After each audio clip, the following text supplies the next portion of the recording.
Brazil is one of the cases where we see very, very high rates of incarceration and also an overrepresentation of people who identify as black inside the prison. So what we wanted to ask you is how did we come to this situation? So if you could give a short historical background to understand the dimension of the prison system, but also its relation with racism in Brazil. So thank you first. Yeah, so the history of prisons in Brazil is completely tied to our colonial past, with the Portuguese colonization and also with slavery. So it still has this characteristic of targeting indigenous and black people mostly. Just so you have a notion of this, how direct this link is. The first institution made with the purpose of punishing people in Brazil was called calabouço. It was made in the official institution from the state. It was made in the 16th century, and it was made mostly exclusively for punishing slaves. So the slave owners could take their slaves there to be punished for whatever reason, and they didn't need to prove that they did anything.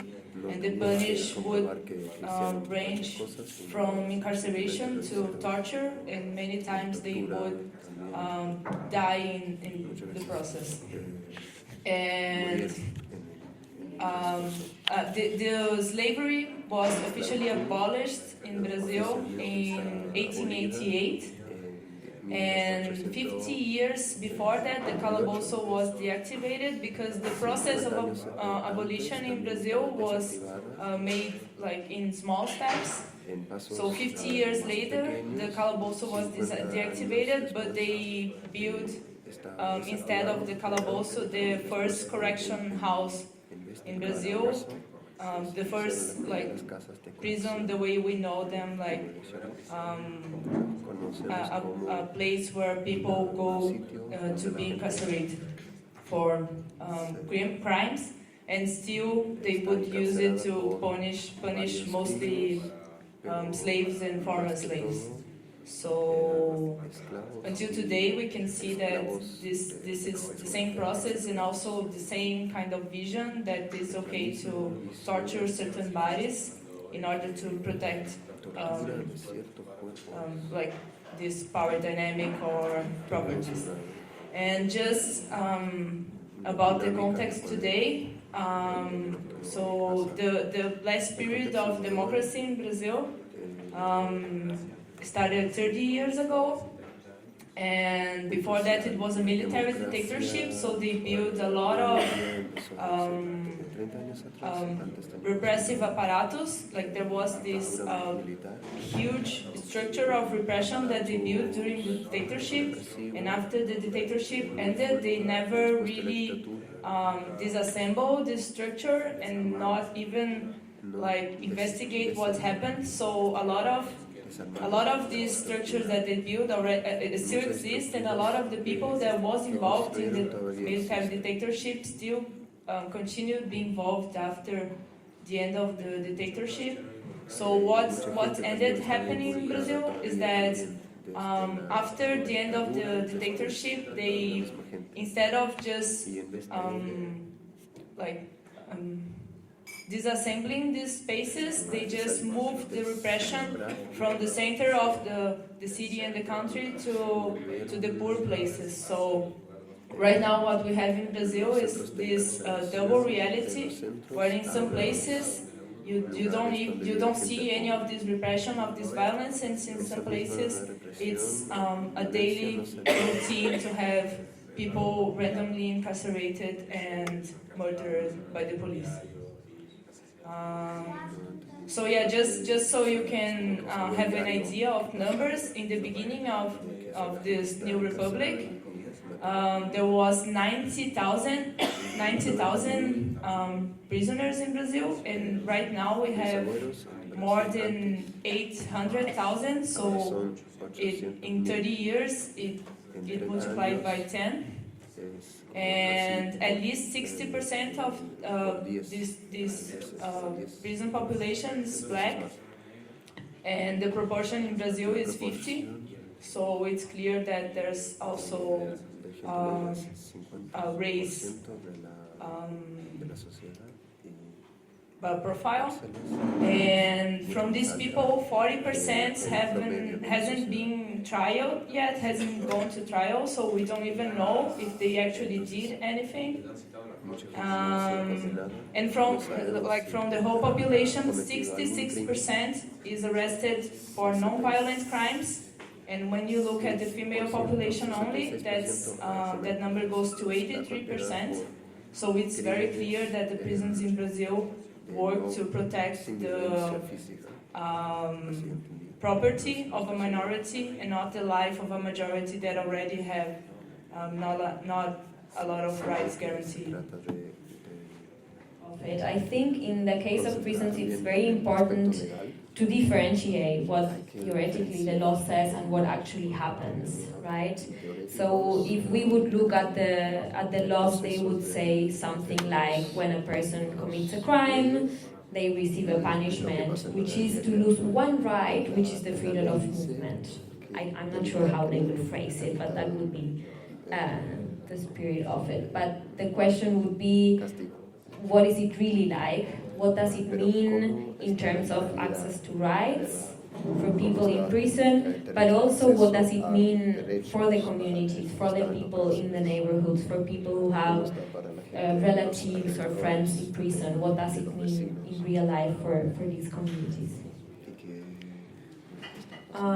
So in the case of Brazil, the prison is actually the last step of a long project of body control. So usually, I'm from São Paulo, so most of my experience, I'll talk about São Paulo, although it's more like the same in all of the big cities in Brazil. But usually we have the center and we have the poor neighborhoods that are very far from the center. We call them periferias. And there's already a lot of isolation and body control because the transport from these places and to these places is already very limited. This is one of the reasons why the struggle for public transport is so explosive in Brazil, but also in other countries from Latin America. And because of this isolation, then the police gets free to do whatever they want, because they already have no access to education and health, and also like the powerful people are not there, so it's really free for the police to act the way they want. So yeah, usually when we're talking about the law, if you commit a crime, then you get go to trial and be arrested or not. But what actually happens in Brazil is that if you committed a crime, even if you didn't commit a crime, you're likely to be arrested or shot in the streets, especially if you're a black young man, which is the favorite target for the police in Brazil. So we have a lot of these cases of like random attacks and random imprisonment. As I said before, like 40% of the people arrested in Brazil are arrested not in a legal basis. This also happened because in the last few years the Workers' Party strengthened a lot the power of the juridical system. So they actually find some loopholes, like they can say that, oh, I think this person we arrested is a very dangerous person, so we can have preventive imprisonment, things like this, and this is how they usually make. Of course, there's a lot of the most of this violence is based on the war on drugs argument, so it's really common also to just plant drugs in people to be able to arrest them. This this also happens because the police as a corporation, they have these targets they need to meet at the end of, I don't know, a month or a couple of months, so they have to arrest a couple of people, so it's pretty common depending on the region, and the region was very active back in Brazil. This would happen a lot, they would just, in prison, like put a random person into prison just so they can accomplish their goals and like.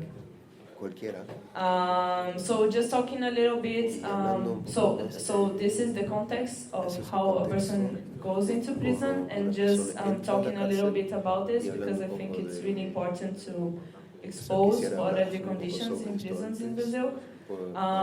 So the overcrowding in Brazil is like a very central problem. When I hear people talk about overcrowding in other places, it's usually they talk about like cells where there should be one person, there's two. But in Brazil, what happens is that sometimes in cells where should be 6 people, there are actually 30. Just so you have an idea, like in 15 square meters, that can be 30 people arrested, and they don't have access to food, like proper food, and almost don't have access to water. It's common to give like just a couple of buckets of water that they have to use to clean themselves, but also to drink. And because of this whole situation, it's a place where it's and also they don't have access to any kind of, like, they don't have access to health care. So it's a very high, there's a very high transmission rate of diseases like HIV, tuberculosis, hepatitis, and other diseases. In Rio de Janeiro, the death rate is every 2 days a prisoner dies of a disease. So apart from all the violence and torture and massacres, diseases is also a big reason for deaths in prisons in Brazil. But also there are the rebellions and the massacres because the context inside the prison is like this. So from time to time it's common for them to lose control or just kill a bunch of people to like lower the number of prisoners in prisons. The biggest massacre in Brazilian history is the Carandiru massacre that happened in 1992. At least 111 prisoners were killed that day. We don't actually know the numbers because when these massacres happen, they shut down the prison, don't let any civils come in. So we don't actually know, but it's at least 111. And this year alone, at least 120 people were killed in prison massacres. There were 2 prison massacres, one in Manaus and the other one in Altamira. And this is also have a lot to do with this communication from outside. In Brazil, this is very hard. It's very hard to enter a prison if you're not from the family, and even if you're from the family, it's very hard. Like in this massacre from Manaus, like the families couldn't get into the prisons to visit for like 1 or 2 months because they were like trying to hide what has happened. So a lot of the people from the families didn't even know if their relative was still alive or not because they knew about the massacre, but they didn't know who actually died there. So yeah, about the question on the massacres, it's really hard to know what happens there, but usually they're made by the workers and sometimes by the police. But they usually like tell the story that it was the prisoners. But it's really hard to know. Like we know from Carandiru, we know because there were survivors. And they said that it was the police and that they asked the prisoners to just go and wash the place and grab the bodies. So, but it's very hard to know. And I just wanted to comment a little bit on the struggle right now in Brazil, because I think it's a good example of something that's being born right now there. And also because it touches some comments that I heard. One about the problem of the people that are struggling are very far from the places we can reach, and also about this visibility and repression dilemma. Right now in Brazil, the resistance against police violence and mass incarceration is very little, especially because the left doesn't prioritize that very much. But there are lots of black movements trying to organize that, and I'm part of one of these organizations that's called Rede contra o Genocídio. In English is Network Against the Genocide. And the idea, and I really like to talk about this because also I think it resonates with the rest of the panel, we're very autonomous. We are not actually an organization, we're more like individuals trying to help the families that are struggling against police violence and against incarceration. And our idea is that if we can go there and support them in their struggle, this can help build a community around this, because this is a common problem in the regions. So there are a couple of interesting examples that happened this year. Especially there were two that I was more close to. One of them was 4 young men that were arrested in December last year. They went out to buy soda, and in the way they got arrested for robbing a car. There were videos proving that they were innocent, but still they got arrested. They were arrested for 3 months, but we managed, we struggled a lot, and we talked to journalists and also to a whole universe of bureaucracy, and we managed to make sure that they will wait for trial outside of prison. And the last month, they were actually proved innocent, so now the struggle is over. Even though it was very clear that they were innocent and we had proofs of that, it's not an easy struggle. And one of the nice parts is that the families involved and also this man, they are also helping the struggles in the region now. And there's another one that was 2 boys, they were under 18. They were arrested in more or less the same region, which is like the west region of São Paulo. And it was also the same thing, allegedly they had stolen a cell phone or something, but they had proof that they were innocent too. And this is a community, it's a favela that suffers a lot from police violence. So in the middle of the struggle, a very strong community was born there, and they're doing now this grassroots movement of discussing police violence and being ready to resist in other cases.